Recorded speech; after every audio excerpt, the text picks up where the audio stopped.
recording. So if no questions then, I'll start talking about the next part of the statistics. So I didn't get to see you all yesterday.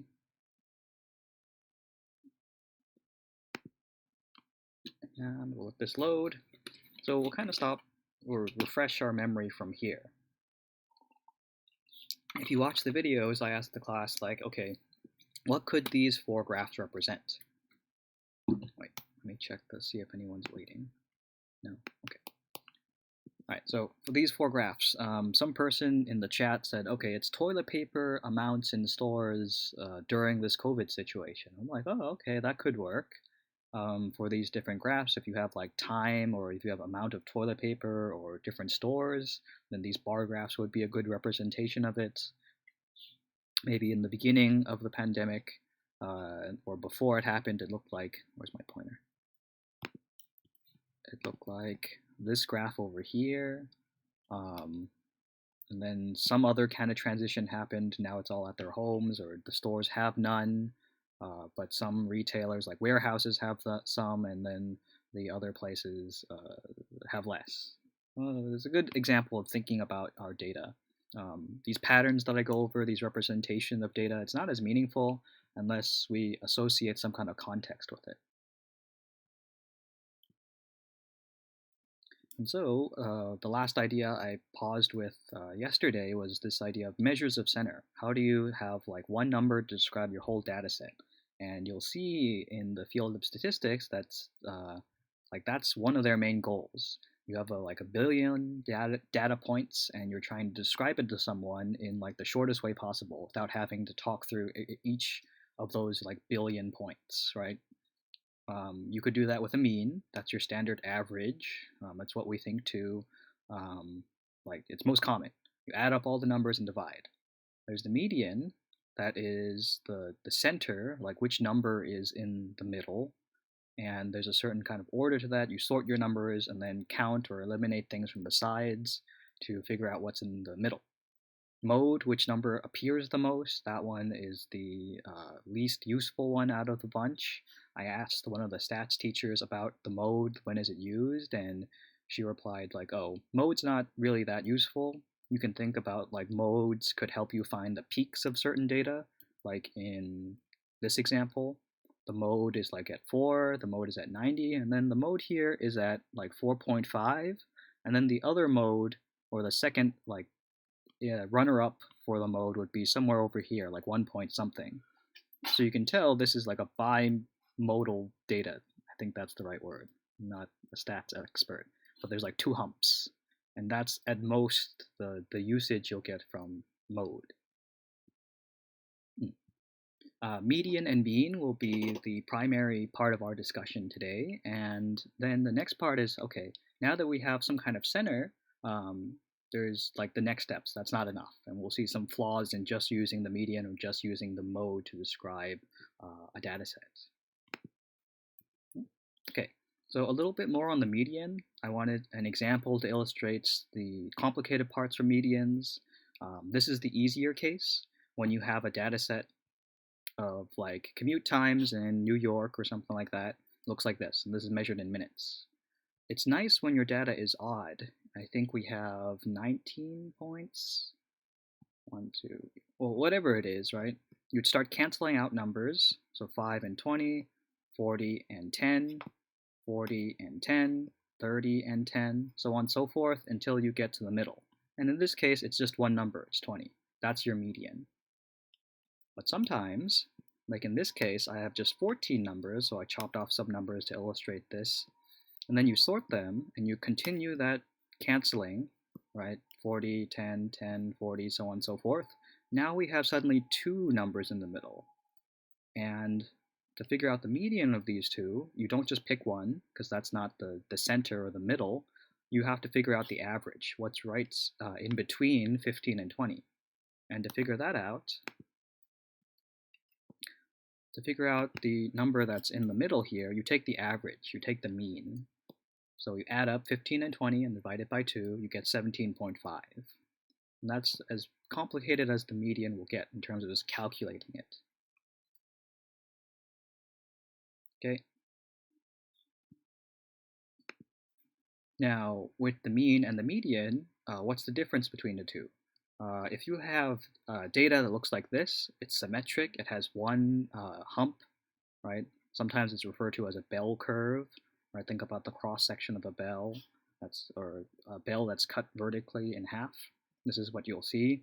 Then the median and the mean are really, really close to each other if you have that pattern in the shape of your data. But then other times, you'll often see that there's some kind of skew right over here and skew left. From yesterday, we went over that you look for the tail of your data, and that's how you name it based on the skew. Notice the tail is on the right-hand side, so that's why this is called skew right.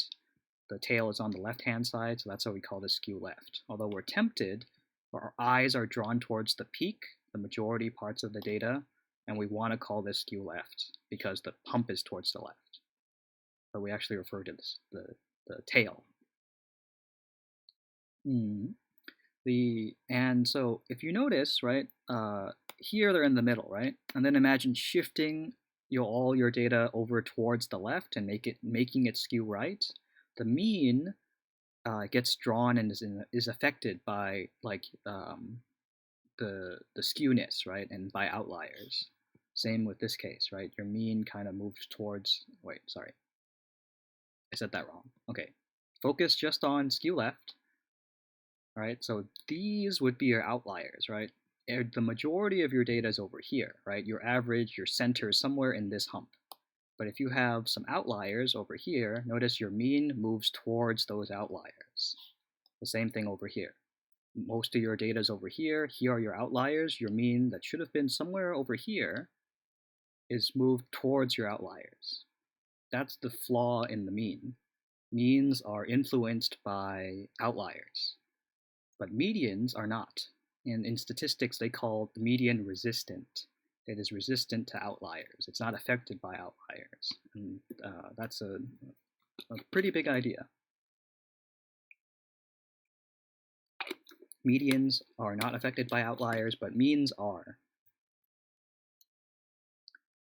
And so that means that, or that shows you that for medians, you'd probably want to use them when you have skewed data. And when you don't have skewed data, then the mean is a good choice to describe it, and as well as median. And we'll see further examples of that.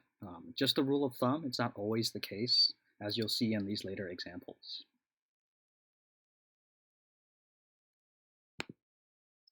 Okay, new idea. The IQR.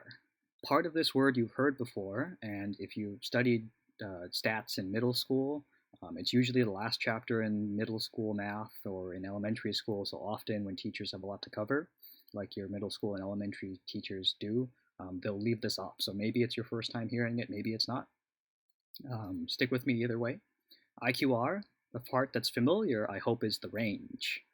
Range, we calculated previously as like your minimum to your maximum. That's your range.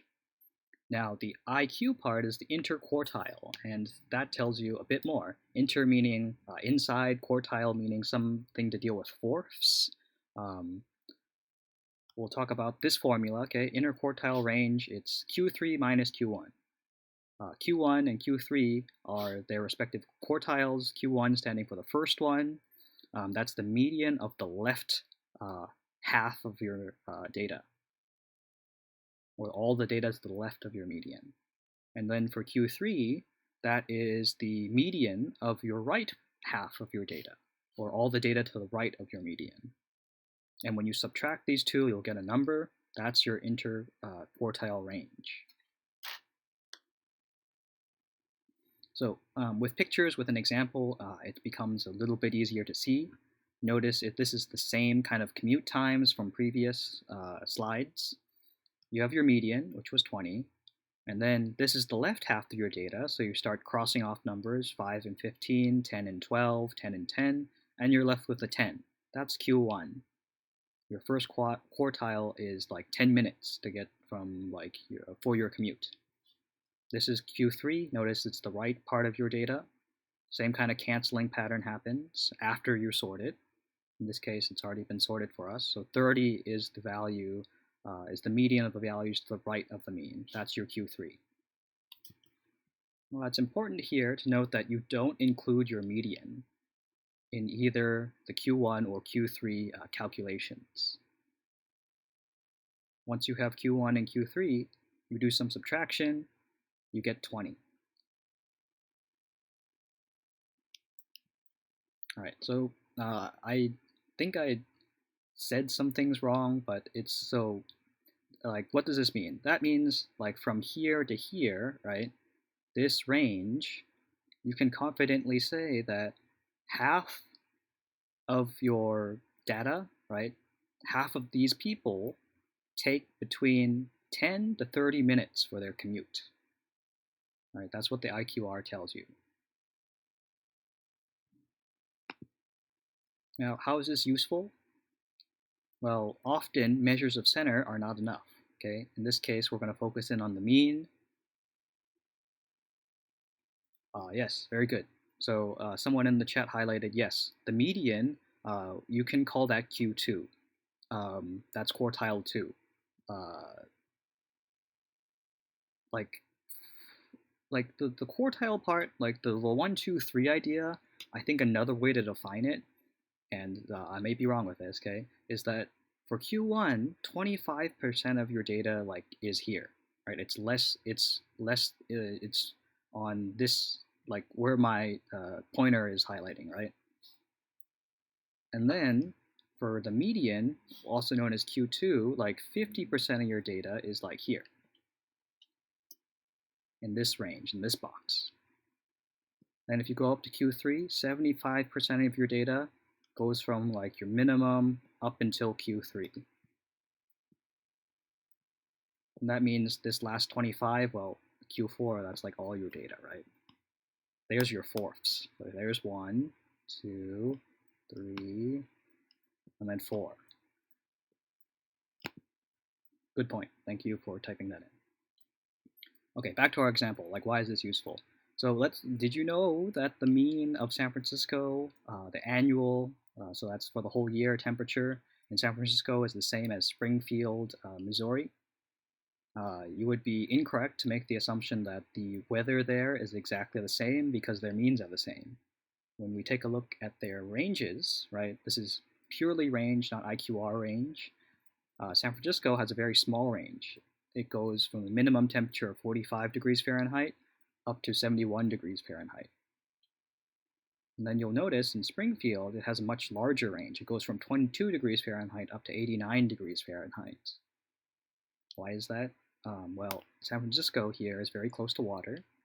Water has a very high heat capacity, so it takes a lot of heat or a lot of energy input to change the temperature of water. So it keeps our temperatures like mellow. In the summertime, it keeps us cool. In the wintertime, it keeps us warm. But in Springfield, notice it's in the middle of the US. It's surrounded by land. The earth, like dirt, rocks, and stuff, have a really low heat capacity, so it absorbs and releases heat very quickly. It doesn't take much energy to change its temperature. So in Springfield, when it's cold, it gets super cold. When it's hot, it gets super hot. We don't have that water around them to like buffer their temperatures. That's a little bit of science. Okay, so once we have just that piece, you have the ranges of their temperatures. Suddenly it paints a different picture on what it's like in San Francisco, what it's like in Springfield, Missouri. And that's the idea of like, okay, now you have more numbers to describe, like you can imagine the daily temperature, it's like billions of points if you take it every hour over a year. With just 2, you have a sense of what it's like, or 3 measures, 3 kinds of numbers, you have a sense of what the general idea is like. I think they call it descriptive statistics, because no one has time to process all the data. We need smaller versions of it.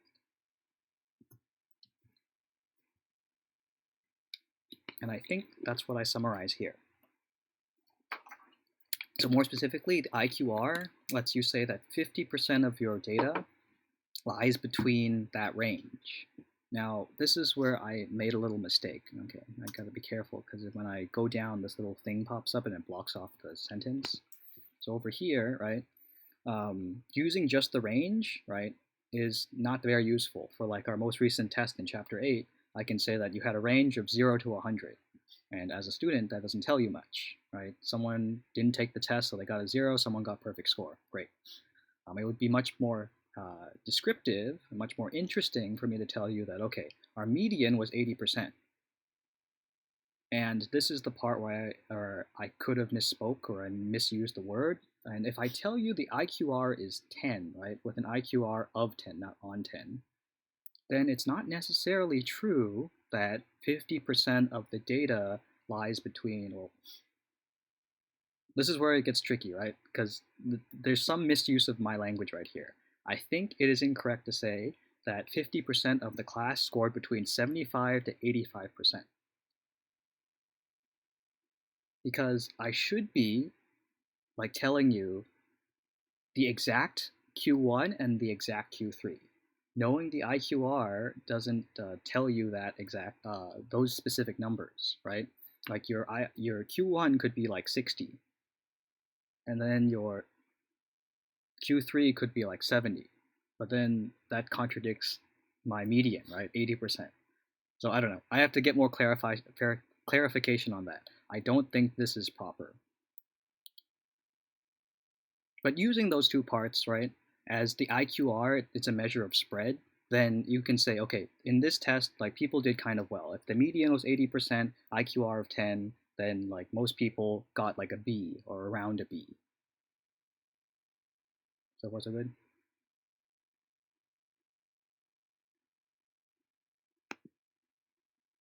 Okay.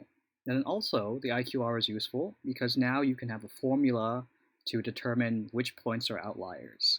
If you are more than 1.5 times your IQR from the third or the fourth quartile, then you count as an outlier. And then the visual that ties it all together are called box plots. Sometimes they're called box and whisker plots. The box is this part with your median Q1 and Q3, and then you have your minimum and your maximum. So it's like the whiskers on a cat, and that's this part. Box and then the whiskers on the sides. Here is an example. Here's your data set of the number of home runs hit in a season by Barry Bonds. So here's your median, there's your minimum. In the middle, here's your Q1. Since there's two, they have to cut it in half, find the average. And you put it all nicely on the number line and draw this picture. So you can get the sense that it peaks around here if you were to draw like a dot plot to represent it. Kind of like this.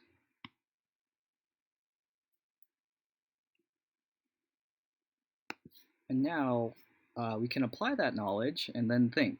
I have two box plots here, and they're box plots of block 7 and block 8's final scores in terms of a percent from the fall. And you can think, okay, what can you tell from these two box plots? Right now they're unlabeled. Think about it for a moment. For those at home, you can pause the video and think about what do you notice from this. And I'll give the people that have joined some time to think, right? Like, can you tell which one's block 8, which one's block 7?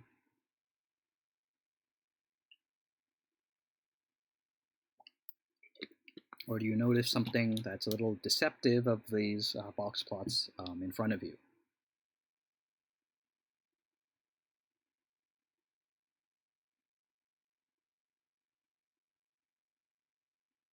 Any ideas?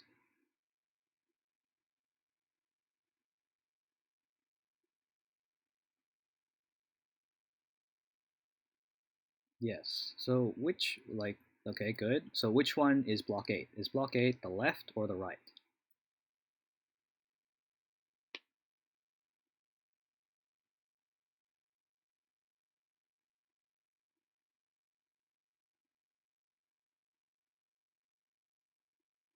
All right, cool. So I'll just tell you some things about this data set. So here's my pointer again. So this one on the left ends up being block 7, and on the right, this one's block 8.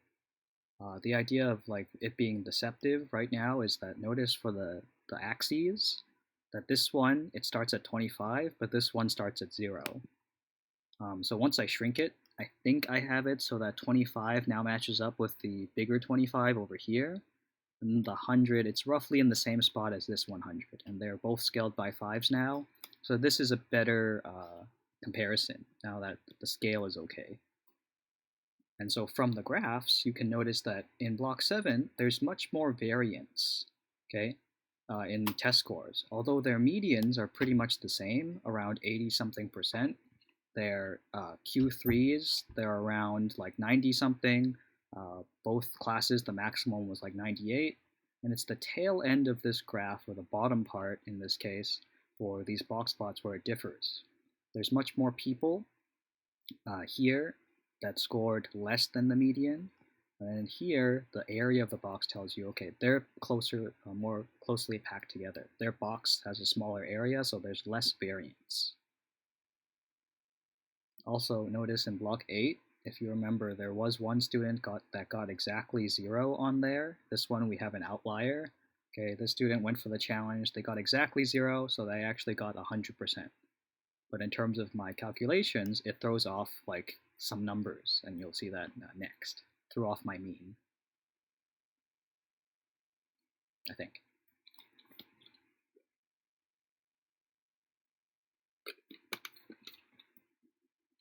Okay.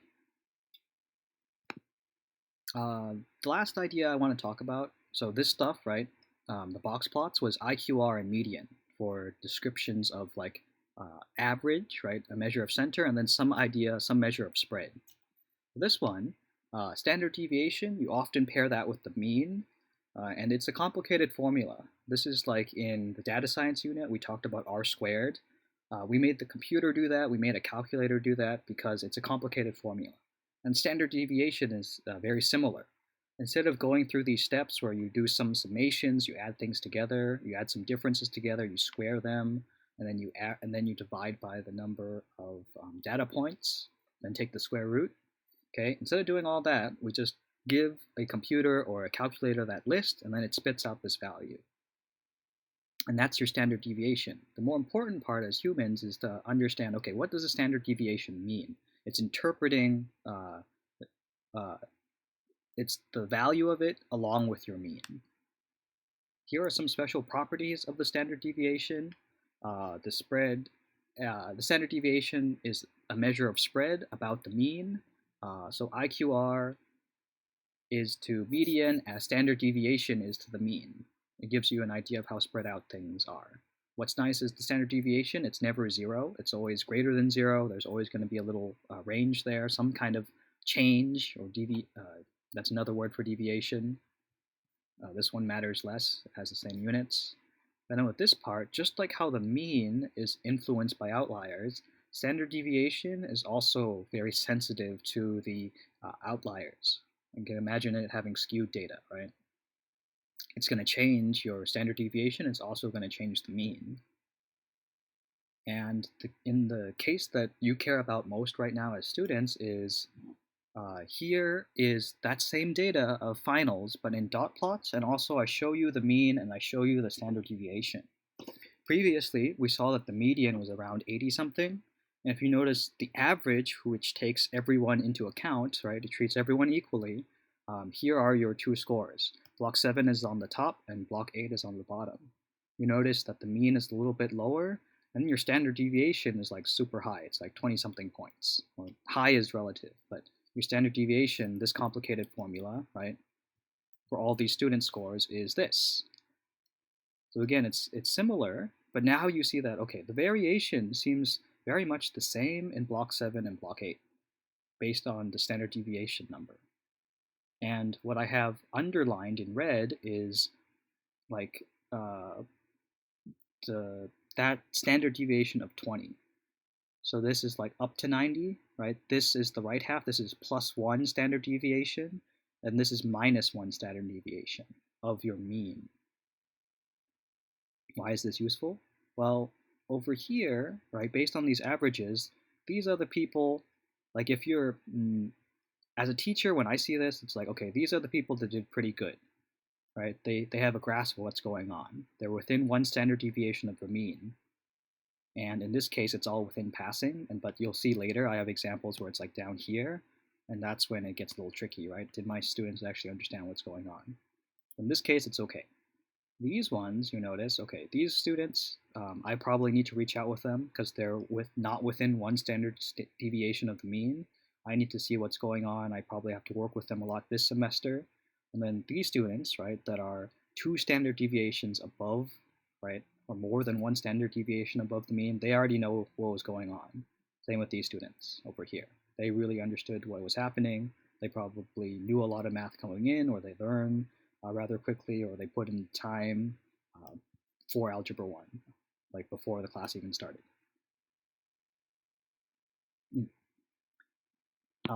So here are some examples of like how it'll matter for you. It's how teachers curve. And for your honors classes, for your AP classes, and later on in college, you're going to see some examples of this, right? So I'm going to go to my, like in college math, you'll see often the scores look more like this in front of you. It's a dot plot, right? And the median here, and if you look up here, the mean is less than 50%. Right? It occupies like this range. Get my annotation tool. Where's my pen? Okay, so it occupies something right about here, right? This is your mean. And you'll notice the shape of your data, it's kind of like a bell. It's relatively symmetric. So you can see our median and our mean are pretty close to one another. So then here, notice your standard deviation is 14.6, right? This teacher, and in college, especially for the engineering disciplines or the STEM disciplines, you often have low means and medians. So the teacher is not going to straight up like fail everyone here and then go with the normal grading and say, okay, these people right here are the ones that pass, right? The ones that got a final grade of C and higher, right? He's failing then 90% of his class. That's not what happens. This teacher's got a curve. And so when a teacher curves in college, they often think about, okay, since my standard deviation is about 15, I'm going to go about here. Okay, that's 1 standard deviation below my mean, and here is 1 standard deviation approximately above my mean.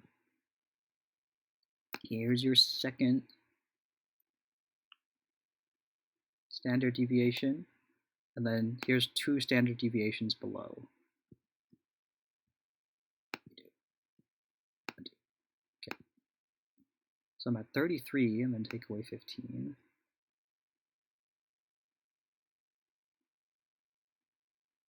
That, like here, right? So then you think about, okay, these are the people that probably, like if I was curving, right, and then here's 3 standard deviations. Maybe they'll curve it like this. Like these people for sure get an A, these people get a B, here's your C's, right? Here's like C plus, here's C minus, D's, and F's.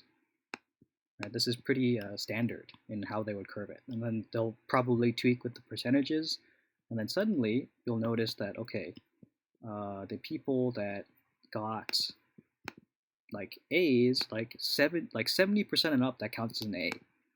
Between like 60 something to like 70, that's suddenly a B. For C's, if you got like around 50% suddenly, which would be called an F, now it's a C. When you take AP scores, because it's so much material and it's tough stuff, like it's shown here, this is how like 1, 2, 3, and 4s will be determined in AP scores, right? It's curved to some national average or national mean or median. So that's how it will affect you. Right now in high school, there isn't much of a need to curve, but you'll see that in your harder classes in the near future. Okay. Any questions?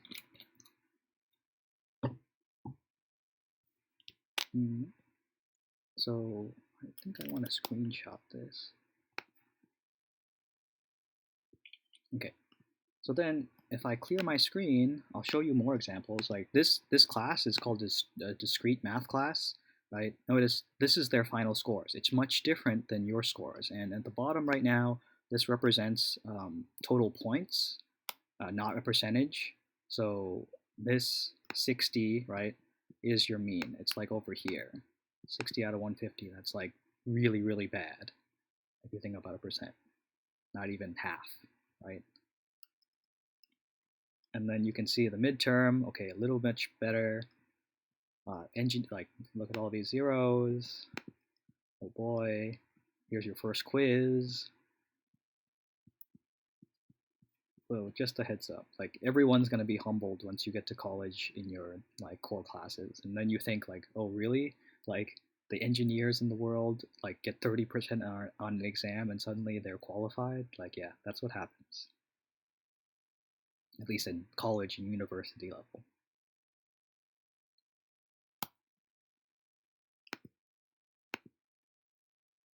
Yeah. So like yeah, like this is very typical. Okay, and then when you get to like, and then yes, your percentages are surprisingly low, right? And you learn as much as you can, and then you of course you want to like get higher scores, right, in your final grades. But the practicality, right, the real world applications of this that matters more. So I lived with like a couple civil engineers. Although they scored like over here, they got A's in their classes, but they like realistically they scored like they understand 2/3 of the material. They could still learn the bigger ideas and apply it later when they take their engineering. What's it called? There's like a formal engineering exam, kind of like how there's standardized testing for U.S. students. There's a standardized tests for like engineers to like get their stamp that approves like that's their bar. Lawyers they have to take an exam to show that they know the law. Engineers have their own thing, but I forgot what it was called, like some kind of FTE, no, not FTE, some kind of practical. That's the bar they need to meet. And so from these, although they scored like pretty low, they still understood the majority of it. And then later, they can adapt that and apply it to an actual problem. And then in the real world, okay, you're not going to be the only engineer on this task. You're going to have a whole team. They're going to like troubleshoot and check your work and make sure it works and highlight things that are wrong and then go through many, many processes. And that's how like we have our functioning society today with like buildings that don't fall down after 5 years. But then you have stuff like the Salesforce tower, right? That's like um, slowly like tilting in the dirt, right? And then of course it's always not enough. All right, so that's today's lecture. What do you have to look forward to tomorrow? I will come up with shorter questions. I'll probably pull them from like standardized tests like the SAT, the PSAT that you'll take as sophomores later, because that's where you'll see these ideas. Some more classwork problems to wrap up statistics. I may talk about scatter plots. That's a refresher on Unit 6, our data science unit. And that's this week. I also will release a video going over what's happening these next 8 weeks of our formal distance learning and how like this hour over here from 12 to 1 and 1 to 2 on Tuesday and Thursdays looks like for my classes. Okay, keep checking your emails. Make sure you can log on to Piazza. Tell all your friends that are in my classes to check Piazza, check their email, especially by end of the day Friday. Take care, everyone. See you later.